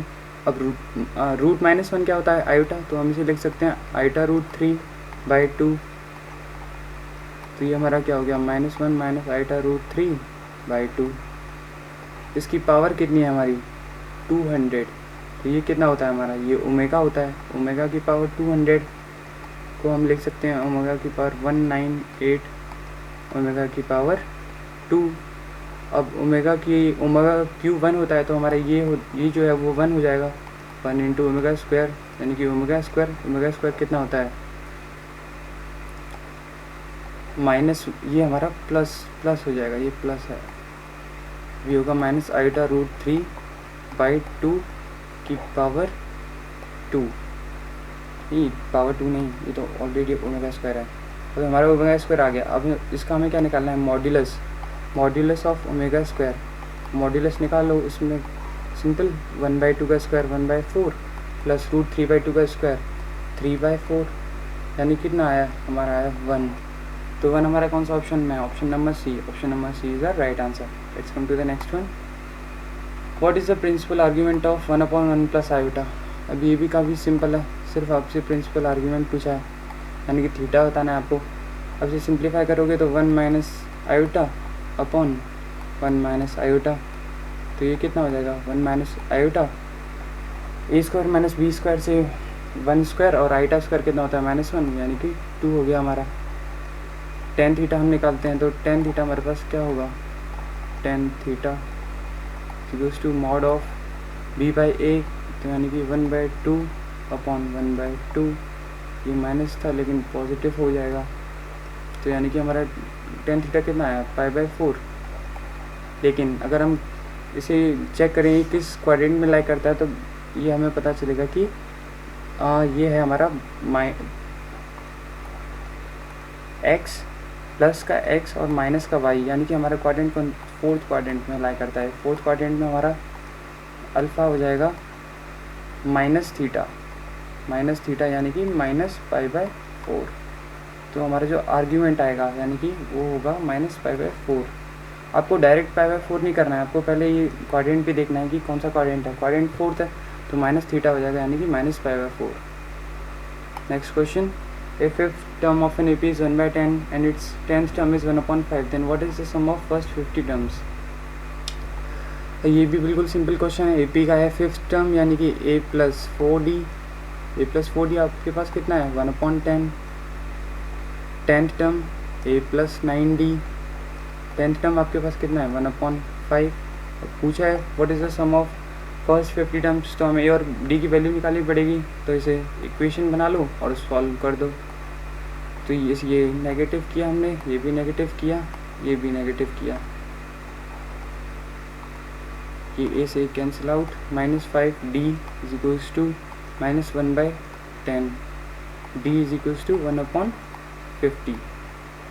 अब a की वैल्यू यहाँ से निकालें, तो a की वैल्यू कितनी होगी 1/10 -4/50, तो यानी कि a की वैल्यू भी आएगी 1/50। हमसे पूछा कितना है सम ऑफ फर्स्ट 50 टर्म्स, तो सम ऑफ 50 टर्म्स का फॉर्मूला लगाते हैं S50 सम ऑफ टर्म्स का, यानी कि n/2 50/2 2a + n-1d, 2a यानी कि 2/50 + n-1d, n हमारे पास कितना है 50 यानी कि 49/50, तो कितना है 25, और ये कितना 51/50, ये कैंसिल आउट किया हमने, तो कितना है 25.5। तो 25.5 हमारा कौन सा ऑप्शन है, option number B. So option B is a right. If the sum of first 9 terms of an AP is equal to the sum of first 11 terms, then what is the sum of first 20 terms. अब हमारे पास एक AP की condition है, क्या दे रखा हमारे पास कि सम of first 9 terms यानी कि 9/2 2a + 9-1 8d is equals to 11/2 2a + 10d, ये हमारे पास गिवन है। तो हम इसे थोड़ा सिंप्लीफाई करें तो ये होगा 18a plus 72d is equals to 22a plus 110d, यानी कि हमारे ये आया 4a is equals to 38d minus 38d, a is equals to minus 19/2d। अब आगे हमसे पूछा क्या है, what is the sum of first 20 terms. First 20 terms यानी कि s20 हमको निकालना है। s20 20/2 10 2a प्लस 2a यानी कि माइनस 19/2d प्लस n-1d यानी 19d यानी कि 10 minus 19d plus 19d is equals to 0। तो हमारा जो ओवरऑल सम होगा फर्स्ट 20 टर्म्स का वो 0 हो जाएगा। 0 कौन सा ऑप्शन है हमारा, option number D. Option number D is the right answer. Let's come to the next question.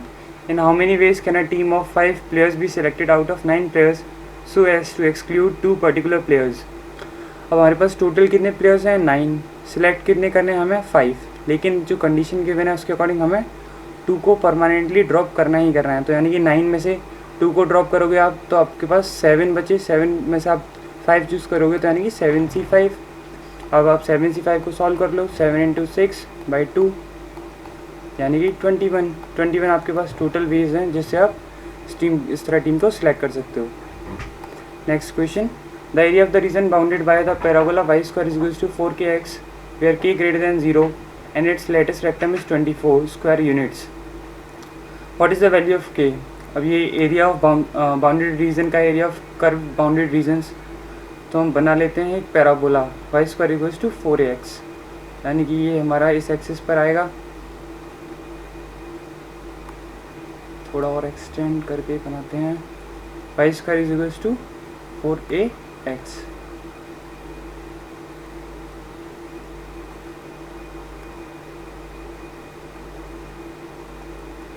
अभी हमने बनाया पैराबोला,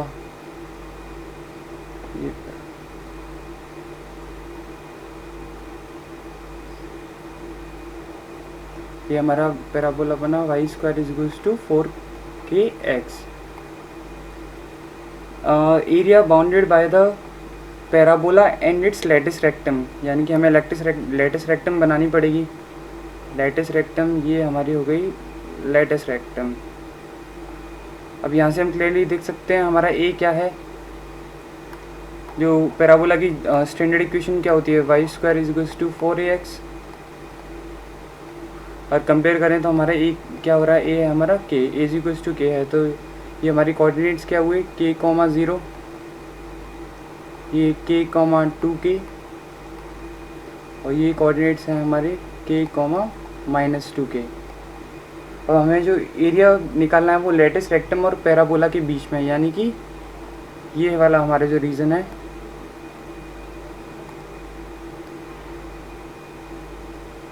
ये वाला जो हमारा रीजन है ओवरऑल, ये पूरा हमें निकालना है ये। अब इसे निकालने के लिए हम क्या करेंगे, इंटीग्रेशन किसके रेस्पेक्ट में, ये हमने लिया एक छोटा सा पोर्शन, ये है हमारा y, ये है हमारा dx। तो हम इंटीग्रेशन करेंगे, लिमिट कहाँ से होगी, 0 to k, limit 0 to k। और जैसे कि y square is equals to 4kx है तो y की वैल्यू हम यहाँ से ले सकते हैं। तो y इज इक्वल्स टू कितना होगा, 2√kx। तो वैल्यू रिप्लेस करेंगे, 2√k√x dx is equals to कितना गिवन है हमारे पास, ऑलरेडी गिवन है 24 स्क्वायर यूनिट्स। और जो हमने जो एरिया निकाला है वो इस ऊपर वाले एक पोर्शन का निकलेगा, लेकिन अगर हमें एरिया तो दोनों पोर्शन का निकालना है तो इसे 2 से मल्टीप्लाई करना पड़ेगा, यानी कि इंटू 2। अब इसे आगे करते हैं, 4√k integration of √x, x की power 3/2 divide by 3/2 limit 0 to k is equals to 24। अब इसे और सिंप्लीफाई करके उधर लेके जाते हैं तो हमारे पास क्या बचेगा, ये बचेगा √k और ये k की पावर 3/2 और इधर हो जाएगा 24 इंटू 3 डिवाइड बाई 8, यानी कि 8 3 से 24, और ये हो गया हमारा k square is equals to 9। तो k की वैल्यू क्या हो सकती है, k is equals two plus minus 3, k is equals two plus minus 3, लेकिन यहाँ पे जो हमारी एक्सिस है वो पॉजिटिव एक्स एक्सिस है, तो k की वैल्यू क्या होगी, प्लस 3। फाइनली जो हमारा आंसर है वो है k इज इक्वल्स टू 3।